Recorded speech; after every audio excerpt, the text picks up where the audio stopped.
levantaram a... De Jó, capítulo 9, e eu queria retomar aqui com você, só o finalzinho de Jó, capítulo 9, onde eu estava falando na quinta-feira. Eu quero só recapitular aqui. Você percebeu que Jó não era claro a respeito de alguns detalhes, né, da redenção, apesar de ele confiar em Deus. Ele confiava em Deus, só que ele não tinha clareza. Eu queria que você fosse grato à nova aliança que a gente está vivendo hoje. O Senhor, o sangue de Cristo te lavou, você foi inserido na nova aliança, e a nova aliança permite que você tenha porções verdadeiras de Deus. E se você crer e tiver mais fé, você não vai ficar só em porções, mas você vai ter a plenitude de Deus, plenitudes verdadeiras, onde Deus vai falar o seu coração. Então seja grato pela nova aliança. Por quê? A nova aliança tirou dúvidas de quem era Deus. A nova aliança, ela esclarece você de que Deus é bom. Você pode falar, a gente cantou isso aqui. A gente canta isso aqui. Você pode dizer de novo, Deus é bom em todo tempo. Aleluia. Jó não estava entendendo isso. Ainda que ele estivesse vivendo situações tão complicadas, ele não estava entendendo isso. Então, seja grato, porque essa fé, essa vida lhe alcançou. Jesus te alcançou. Não deixe ninguém enganar você. Deus não é mau, Deus não quer o seu mal, Deus nunca vai lhe fazer mal. Quem faz mal é o diabo. E a gente precisa entender, ele ainda tem legalidade sobre essa terra. Vai chegar um tempo que vai cessar, mas ele ainda tem legalidade. Enquanto isso, contamos com o anjo do Senhor, com a proteção do Senhor, oramos uns pelos outros, mas a gente precisa ficar firme. Amém, irmãos? Deus tem sempre um advogado para conosco. A Bíblia chama Jesus de o advogado, não é? Ainda que nós tenhamos falhas, ele sempre será o nosso advogado fiel. Eu falei um pouco disso, tá certo? Mas eu quero que você, enquanto nos seus desafios, você continue sempre confiando que Deus é um Deus cheio de graça, cheio de amor, e Ele está do seu lado. A Bíblia diz assim: se Deus é por nós, quem será contra nós? Ela faz uma pergunta. Deus é por você, Ele está do seu lado. Amém? Abre então, aí eu pedi para os meninos colocarem na tela, Jó capítulo 10. Então a gente vai fluir um pouquinho aí, né, que eu falei do 9. É interessante a gente perceber que esse capítulo, não é, de Jó, o diálogo ele vai prosseguir, não é? Mas é como se Jó estivesse argumentando, respondendo ao que especificamente Bildade falou, e claro, Elifas no começo, mas ele começa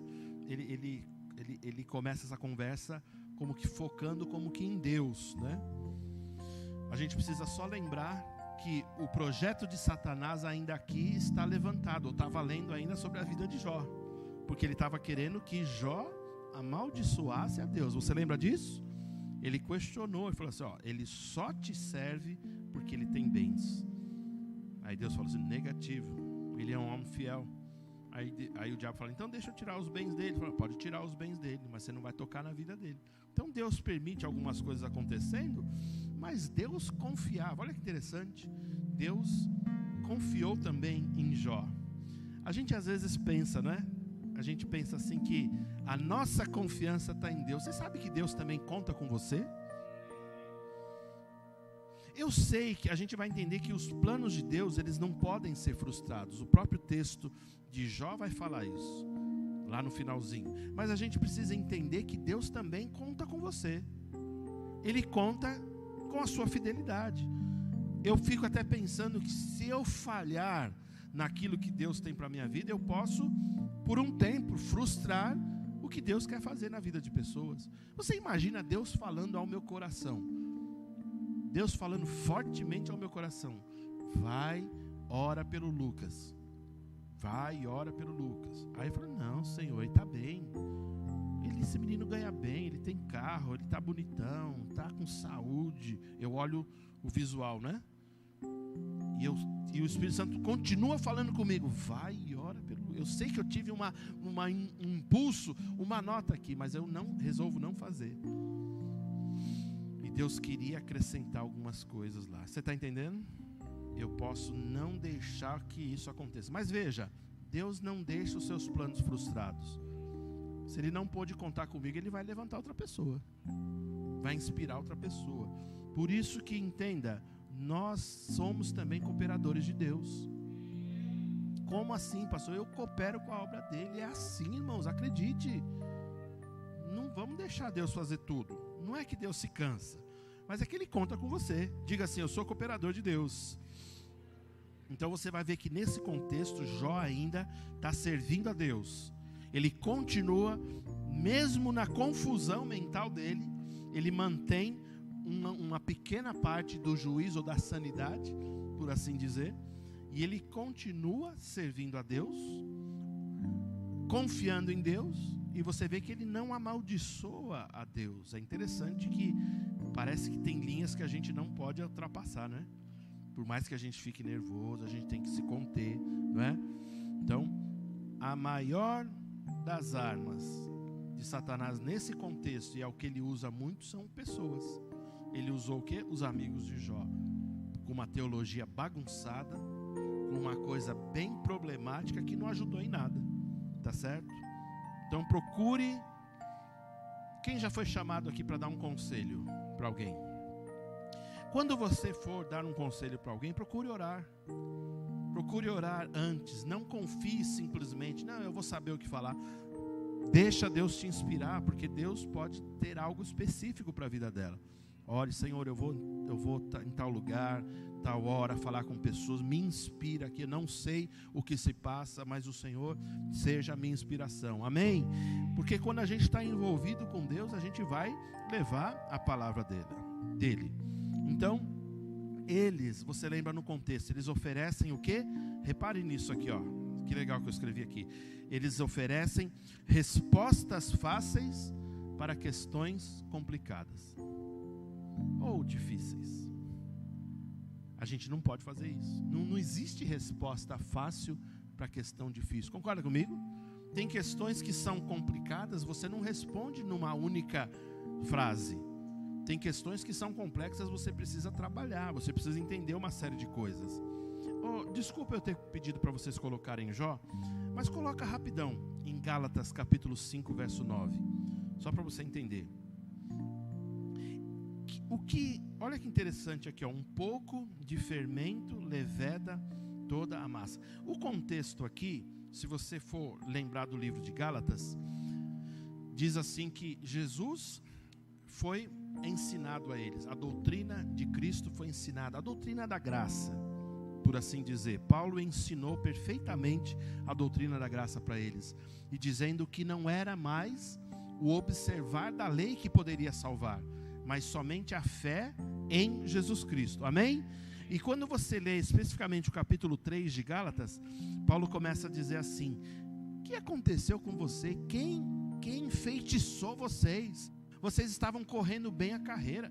Quem falou bobagem para vocês? Porque existia, né, na igreja dos Gálatas uma mistura, onde se foi pregado Jesus, que só Jesus Cristo salva, a graça de Jesus salva, mas de repente eles começaram a ouvir que era também as obras. Então havia o quê? Uma mistura. Diga mistura. Havia o quê? Um pouquinho de fermento na massa original. E o que Paulo diz aqui, ó, quando alguém joga um pouquinho só de fermento na massa levedada, vai levedar toda ela. Ou seja, um pouquinho de doutrina errada estraga toda a boa. Olha como é sério. Não adianta eu crer em Jesus, eu creio que Jesus me salva, mas eu querer fazer obras para que Ele me salve também. É isso que está falando. Vocês entenderam? A gente tem que ter a doutrina certa do começo ao fim. A gente não pode misturar um pouquinho de... Não é só um pouquinho, pastor, de coisa errada, não. Eu pergunto a você, você tomaria uma água mineral de uma fonte confiável, 100% pura, se eu tirasse assim na fonte e foi uma empresa lá, fez teste na água, você fala assim, a água maravilhosa, tem um pH perfeito, Tem um projeto Heróis perfeito. Não, o pH é outra coisa agora. Tem um projeto, tem o pH perfeito, tem sais, tem água boa de beber. Você tomaria um copo de uma fonte assim, sem medo? Tomaria ou não? Eu tomaria também. Agora, veja, se eu pegasse uma gotinha, um conta-gotas, fosse lá no Rio Tietê, pegasse só uma gota e colocasse na sua água purinha assim, ó, você beberia? Lógico que não, né? Porque você fala assim, uma gotinha contaminou tudo. Você está entendendo como que é? A palavra, não é que ela não tenha força, significa que nós precisamos zelar pela doutrina limpa. Não pode ter doutrina errada no meio do caminho, porque atrapalha tudo. Volta lá para Jó capítulo 10. Os amigos de Jó estavam fazendo justamente isso. Você concorda comigo? Eles tinham conceitos bons, mas de repente falavam uma bobagem no meio. Então a gente precisa tomar cuidado. O que os amigos de Jó estavam falando para ele? Eles estavam falando assim: Jó, admite o seu pecado, porque todo sofrimento é merecido, né? Então eles agiam igual à consciência deles. A consciência pesava é o que eles falam. A Bíblia fala que a boca fala do que o coração está cheio. Então eles eram assim. A outra opção que eles davam a Jó era a seguinte: ele falava assim, ó, considere Deus injusto pela maneira como ele está tratando a você. Então só tem duas opções: ou você está errado, você está pagando por algo que você fez, ou Deus é injusto, não é? Então aqui você vai ver que não era nada disso. A doutrina deles estava manchada. E se você reparar aí, no capítulo 10, verso 1, ele vai falar, né? Ele diz, eu estou parafraseando aqui o que ele diz, né? Então ele diz assim: eu vou desabafar tudo aquilo que eu sinto, né? Então, eu quero dizer, eu já falei isso para você no culto anterior, a gente tem filtro. A gente não tem que falar tudo que a gente sente. A gente tem que tomar cuidado. Tem coisas que eu tenho que guardar para a minha vida. Não é, né, eu tenho que falar, eu senti, eu tenho que falar. Não, você tem que ter filtro. Opa, isso aqui eu não posso falar. Isso aqui vai machucar pessoas. Isso aqui vai abalar a fé de pessoas. Tem coisas que eu guardo e repreendo a mim mesmo. E tem coisas que eu faço morrer. Isso aqui não vai sair da minha boca. Eu tenho filtro, amém? A gente não pode falar. Então não é esse negócio, eu vou falar tudo que eu sinto agora, eu vou abrir meu coração. Não é bem assim. Tem que tomar cuidado. Tem que falar com sabedoria, tá? Então você vai ver.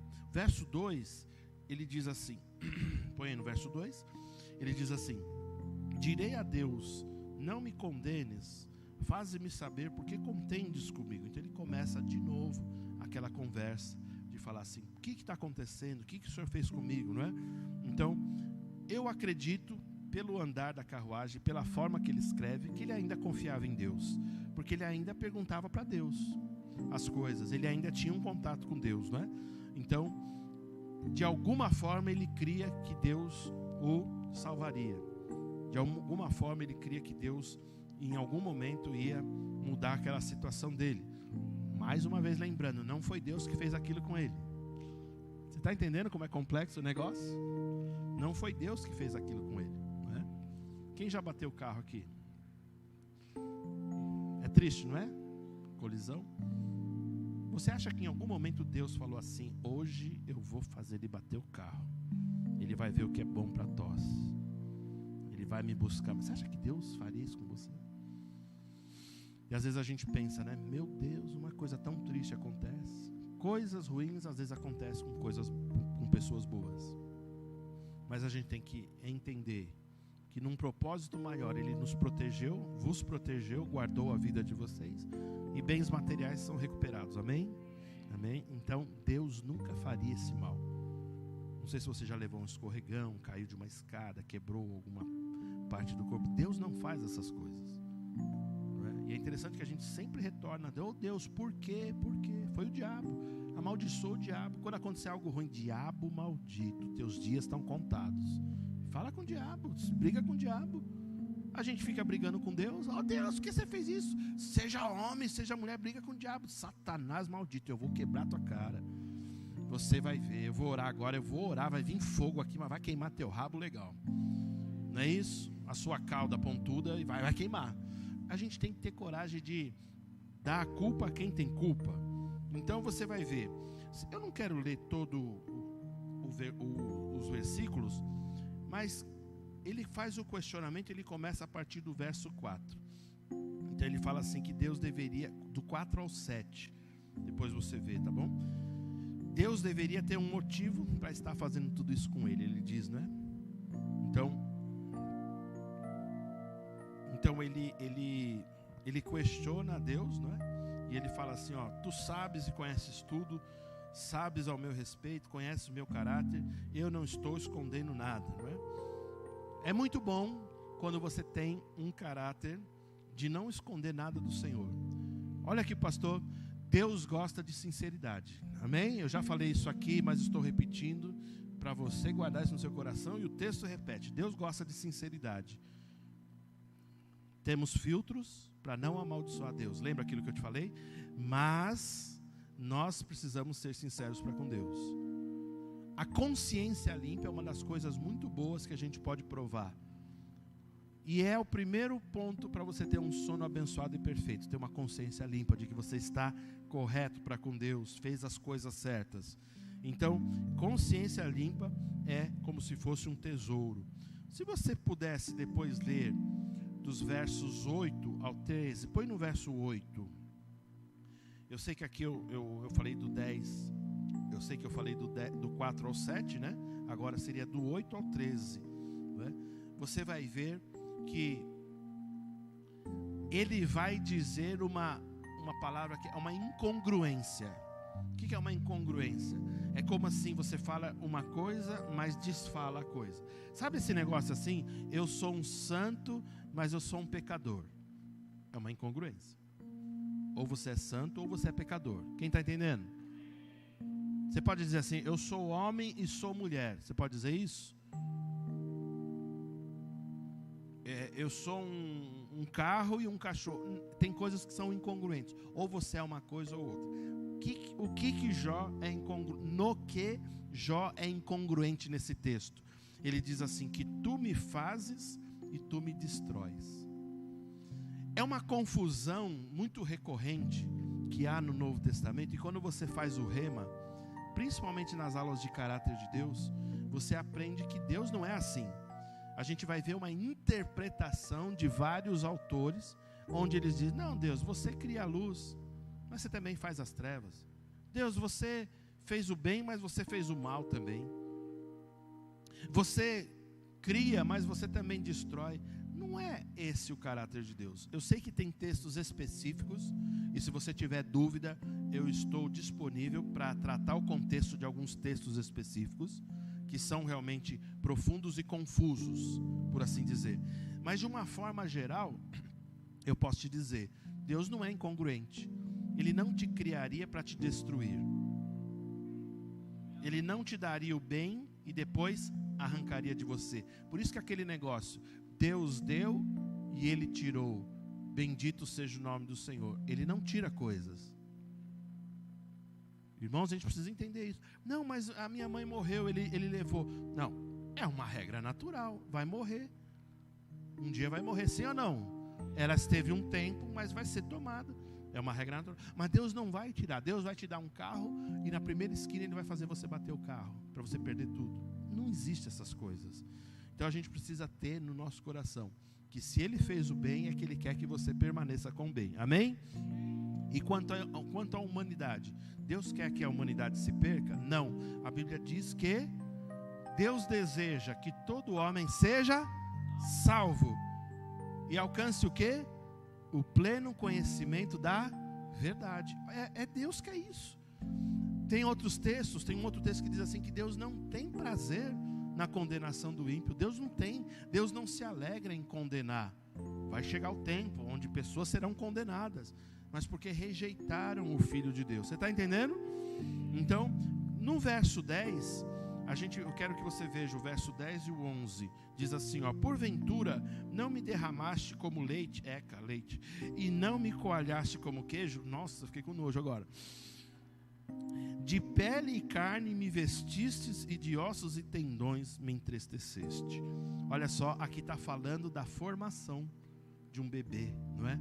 Ele faz uma intrigante, por assim dizer, uma descrição intrigante, do desenvolvimento da vida. Então ele fala assim: como pôde você ter um trabalho desse, de me formar, né? de me fazer uma criatura, como diz o Salmo, eu era disforme e você formou ossos, tendões, pele, carne, e depois você querer me destruir. É todo esse argumento que Jó está falando, você precisa ler nesse contexto. Veja o verso 12, que legal. Verso 12 diz assim, ó: vida me concedeste na tua benevolência. Que coisa linda. E o teu cuidado a mim me guardou. Que coisa linda. Esse versículo aí você pode grifar. Lembra aquela canetinha amarela? Você tem Bíblia de papel ainda? Esse pode grifar, porque isso aí Jó falou com sabedoria, né? Ele falou o que aí? Falou de uma preservação. Deus preserva, Ele te deu vida, amém? E Ele não só te deu vida, mas Ele preserva a tua vida. Nós vamos saber quantos laços de morte, né? Nós fomos livres, né? Glória a Deus, amém. O verso 13, não é? Ele vai falar assim, né? Estas coisas as ocultastes no teu coração, mas bem sei o que resolvestes contigo mesmo. Lembra aquilo que eu te falei? De nós andarmos na verdade que já sabemos. Quem já conhece parte da verdade aqui do Senhor? Amém? Quem já conhece toda ela? Não levanta a mão, senão joga o microfone na sua cabeça. A gente não conhece tudo. Não é? Repare, muitas coisas vão ficar muito maiores. Lembra aquele texto de 1 Coríntios que eu te falei? Quando a gente estiver com Ele, não é? Não vai ser mais por espelho, mas vai ser face a face.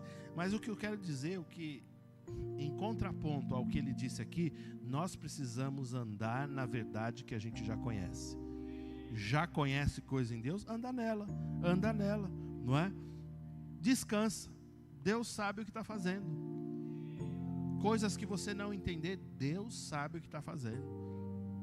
Eu diria, sabe coisas que envolvem outras pessoas, que mexem muito com a gente? A gente gostaria, Senhor, muda tal pessoa, porque o Senhor não mudou. Deus sabe o que está fazendo. Deus está convencendo o coração. Deus está deixando a pessoa ser convencida. Então confia, não é? Deus mostra sua sabedoria infinita quando Ele nos criou, quando Ele nos preserva. Então, muito mais sabedoria Ele vai ter para guiar as nossas vidas, tá certo? 14 de Jó, 14, verso 14. Oi.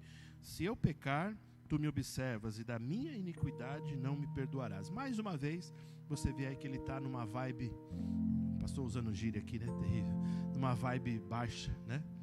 Uma maré baixa. Mais uma vez, Jó sem entendimento, falando coisas sem entendimento.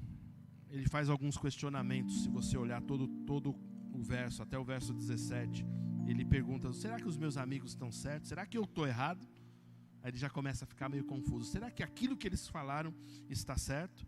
Será que tem algum pecado tão grande em mim que está oculto? Não é? Será que você vai mudar a minha sorte?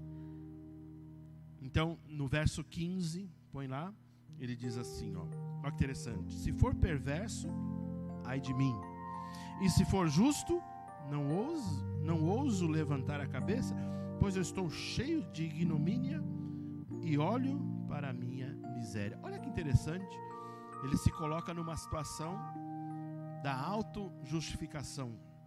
Eu nunca vou conseguir me justificar a mim mesmo. Então, eu sou perverso. Se eu sou justo, eu não tenho direito. É uma confusão mental que não é desse jeito. A gente entende hoje pela nova aliança, pelo Novo Testamento, pela doutrina da nova aliança, que somos justificados pela fé em Cristo. Não é pela obra, nunca foi pelas obras.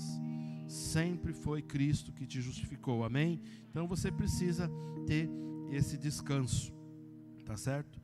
Então, quem é pai aqui corrigiu o seu filho? Quem já corrigiu os seus filhos aí? Não tem medo não.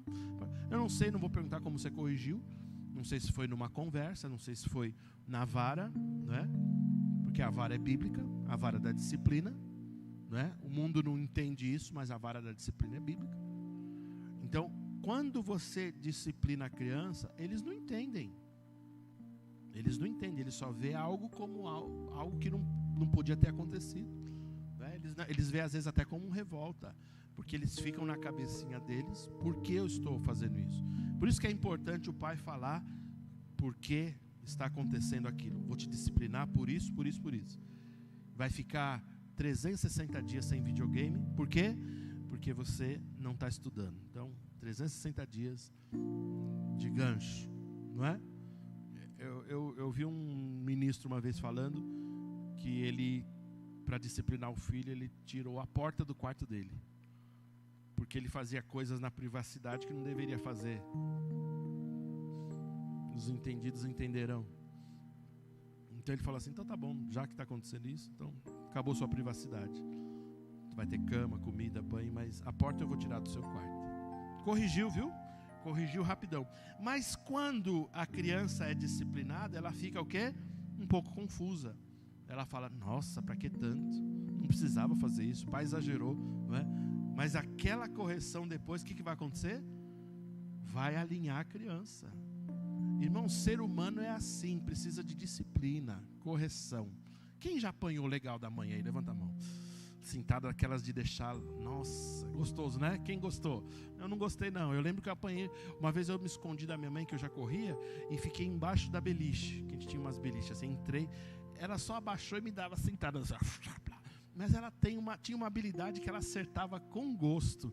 Eu achei que ela não ia ter jeito, né? Eu apanhei mais embaixo da cama do que se eu estivesse em pé.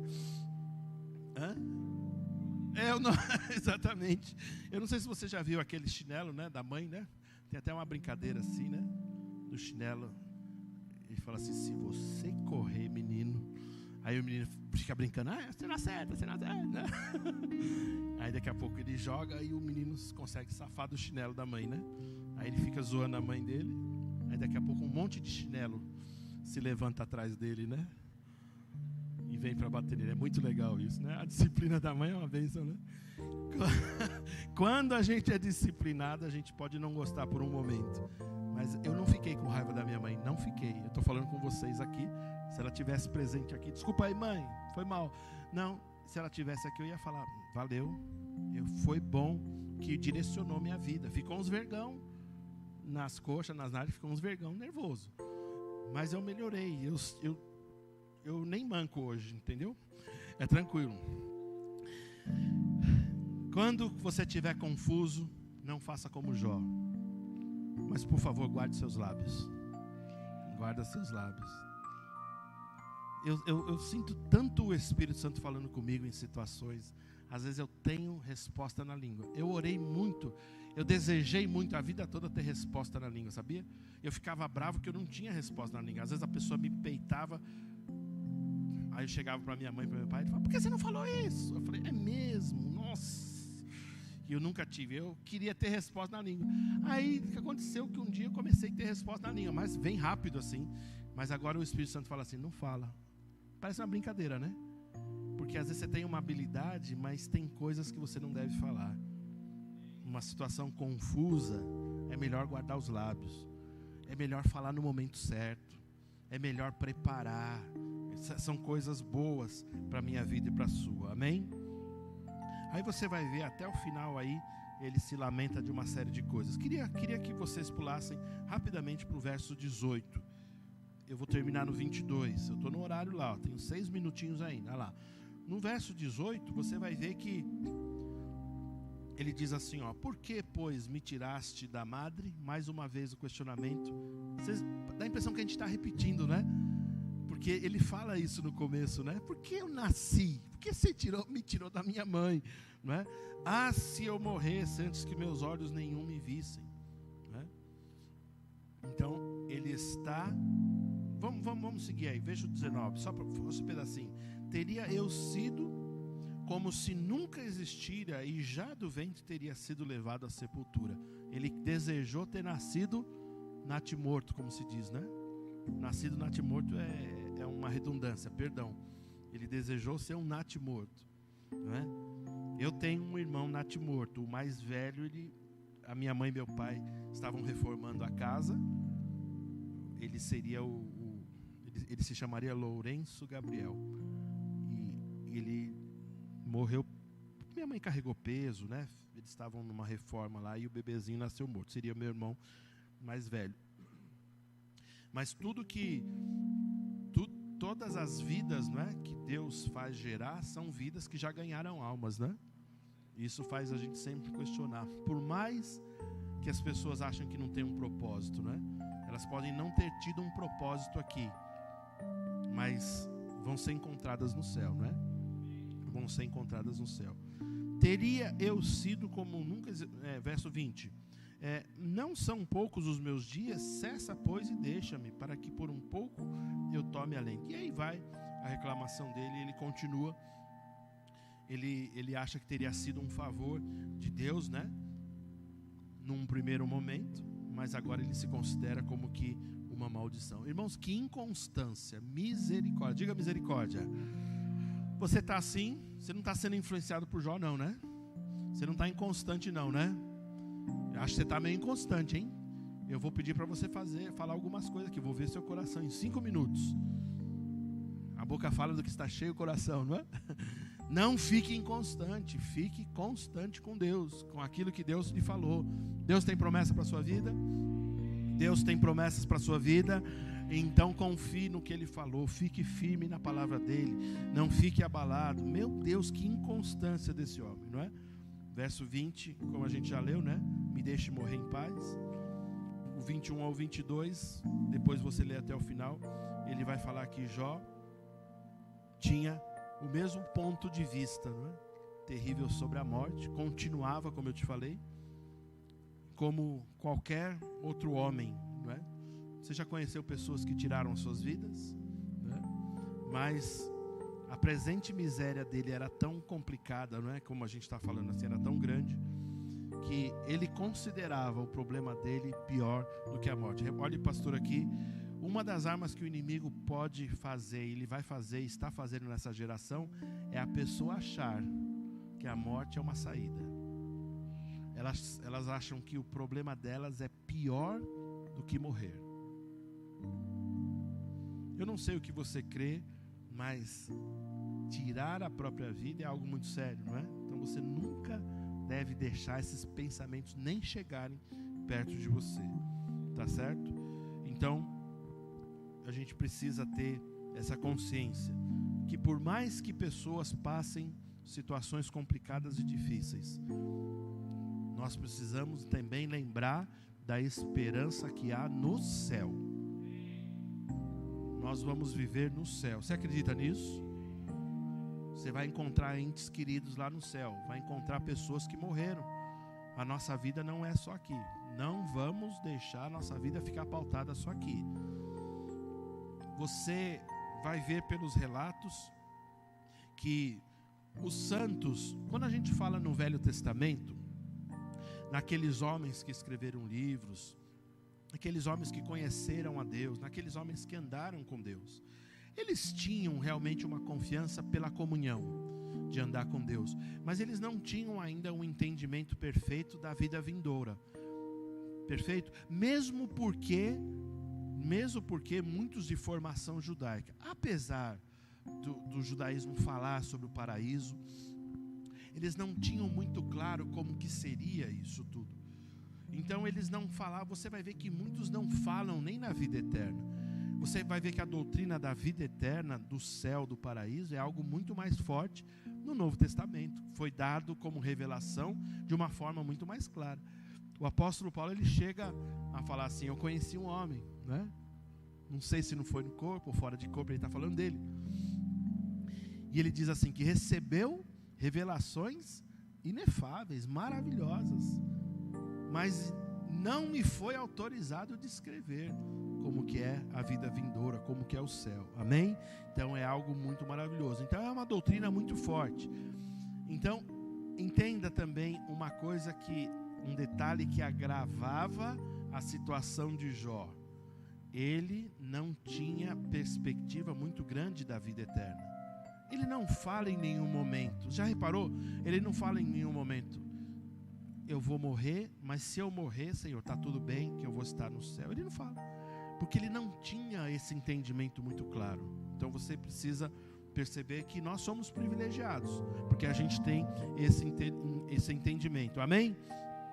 Agora, uma das coisas que nós, mesmo sabendo do céu, mesmo sabendo que temos um conforto vindouro, Deus quer nos livrar muitas vezes, quer nos abençoar de coisas que a gente esteja vivendo aqui. E uma das principais armas que Deus vai nos deixar, e Ele já nos deixou, é a oração. Diga oração. Oração, diga forte, oração. A oração, ela vai nos colocar em qualquer situação que a gente esteja sofrendo, vai nos colocar numa situação de conforto maior para com Deus. Você pode fazer uma pesquisa rápida na internet. Existe até alguns neuropsiquiatras, alguns cientistas de mente, de cabeça, e eles falam dos benefícios da oração, não é? Então, é interessante que até no Novo Testamento é um assunto que é bem tratado. A oração não era muito fortemente tratado. Homens andaram com Deus e tiveram revelação pela comunhão que tiveram, e aprenderam a fazer isso.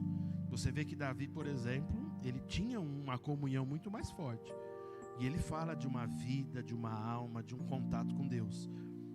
Parece, até agora que a gente está vendo no livro de Jó, Jó entendia Deus de uma forma mais religiosa, até aqui. Concorda comigo? Até aqui parece que ele entendia de um Deus mais religioso. E eu sei que não mostra muito, mas parece que ele não faz, ou ele não tinha muito claro uma vida de oração. A gente vai ver que isso é revelado lá na frente. Parece que ele teve uma revelação de que a vida de oração pode mudar a vida de uma pessoa e de várias pessoas. A gente vai ver que Deus começa a mudar a sorte de Jó quando ele começa a orar pelos seus amigos. A gente vai ver lá na frente. Mas parece que até aqui ele não tinha isso claro.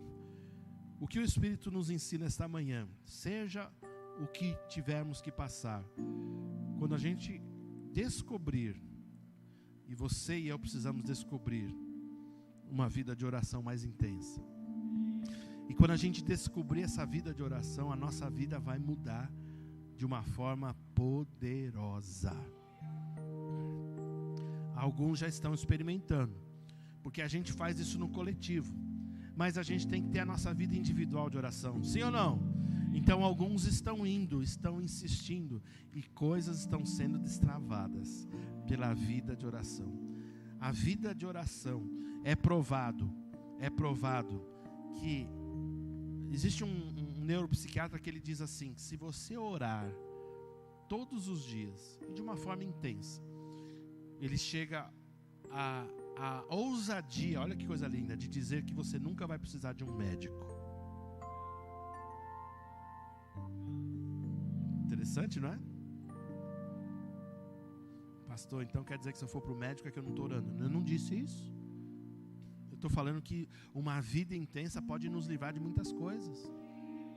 Ele chega ao ponto de dizer que coisas na nossa mente, elas que bloqueiam. Lembra que no mês passado a gente falou da mente, da imagem? Lembra que nós falamos, tratando bastante isso, que coisas não acontecem por causa de bloqueios mentais. A oração, ela coloca novas imagens na nossa cabeça. Ela desbloqueia a mente. Então, repare, não é a situação do país ou o seu nível escolar. Se eu conseguir desbloquear aqui, desbloqueia aqui. Entendeu? Bolso. Se eu desbloqueio aqui, desbloqueia aqui. A oração, ela pode mudar pessoas. Porque uma oração, é bíblico orar por pessoas, pedir para que olhos espirituais sejam dados, pedir para que escamas caiam de olhos de pessoas. Então a oração pode salvar muitas vidas. Você pode ter certeza disso. Para a gente terminar, eu quero só te dar algum dos benefícios da oração que Jó ainda não tinha aprendido. Lá na frente eu vou te provar que ele aprendeu. Até aqui ele não tinha aprendido, mas eu quero te ensinar eu quero relembrar a você, a oração, pode tirar o texto da tela. Quando você tiver uma vida de oração, a oração vai te aproximar de Deus. Pode isso? Pode. É uma consciência. Porque Deus está presente. Você crê que Deus está presente? Você crê que Deus está presente em você? Deus está... É verdade. Mas a oração, ela aumenta o quê? A nossa consciência da presença de Deus. É isso que eu preciso ter. Amém? A oração, queria que as pessoas tivessem ouvido isso. A oração, ela vai reduzir a ansiedade. E vai fazer que você entre em descanso que você ainda não entrou. Quem está muito ansioso é por causa do nível de oração baixo. Quem está muito preocupado é por causa do nível de oração. É notícia que você está ouvindo, coisa que você está ouvindo, mas não está orando o suficiente. A oração, acredite, irmãos, isso é estudado. Eu preciso que você entenda isso, eu não estou inventando. A oração vai aumentar o seu nível de gratidão e contentamento. É mais ou menos assim, quem ora mais, ai Jesus, vou falar isso? Vou. Quem ora mais consome menos. Ficou quieto, mas tá bom, é melhor mesmo. É bom a gente ficar questionando. Quem ora mais consome menos. Eita nós. Mundo busquei. Essa música vocês vão cantar? Não há nada melhor que Jesus. Pode ser essa? Pode ser? Mundo busquei. A oração, ela vai mudar o nosso foco para os outros. Foi o que Jó fez e num momento da vida dele ele teve que dar uma despertada. Ele falou assim: ei, eu vou tirar o foco de mim mesmo. Eu estou todo zoado mesmo, né? Eu acho que essa estratégia minha não está funcionando. Eu vou começar a orar pelos outros. Imagina só, um homem todo cheio de lepra, cheio de ferida. Vem cá que eu vou orar por você. As pessoas acham que fugiu, né? Mas e daí? Ele começou, eu estou brincando, acho que ele não ia impor as mãos em ninguém, mas ele começou a orar pelos outros. Então chegou o tempo, pode ser, Lucas, ou vai ficar ruim? Pode ser? Quando a gente muda o foco de nós mesmos, Deus fala assim: ei, ele entrou num outro nível, ele está cuidando de pessoas. Ele até tem problemas, mas ele começou a cuidar de pessoas. Aí sabe o que Deus faz? Fala assim: agora eu vou cuidar de você. Não é que Deus, entenda irmãos, não é que Deus estava regulando, não é que Deus ele vê um coração, ele fala assim: que coisa linda, ele está tirando, ele pode até morrer, mas ele está se preocupando com alguém. Meu Deus, maravilhoso, maravilhoso. A oração vai fazer você ouvir a Deus melhor. Significa isso, que quem não ora, ouve muitas vozes. Quem não ora, ouve muitas vozes, e está propenso a ouvir vozes estranhas. Meu Deus, vou acabar. Quem ora não cai em tentação. Caiu em tentação, é que está orando pouco, ou não está orando certinho. Melhor que Jesus não há. Olá, irmão. Para ficar por dentro de nossas programações, acesse a nossa conta no Instagram, @verbovilaré. Clicando no link que está na biografia, você será redirecionado ao canal da nossa igreja no YouTube. Se inscrevendo lá, você tem acesso às transmissões ao vivo e gravações das pregações anteriores. Você também pode nos encontrar no Facebook procurando por Verbo Vila Ré. Curtindo e seguindo nossa página, você acompanhará cada evento da nossa família Vila Ré. Recomendamos que você interaja com as nossas publicações, promovendo o engajamento das redes sociais a fim de que a palavra chegue a outras pessoas. Obrigada e boa navegação!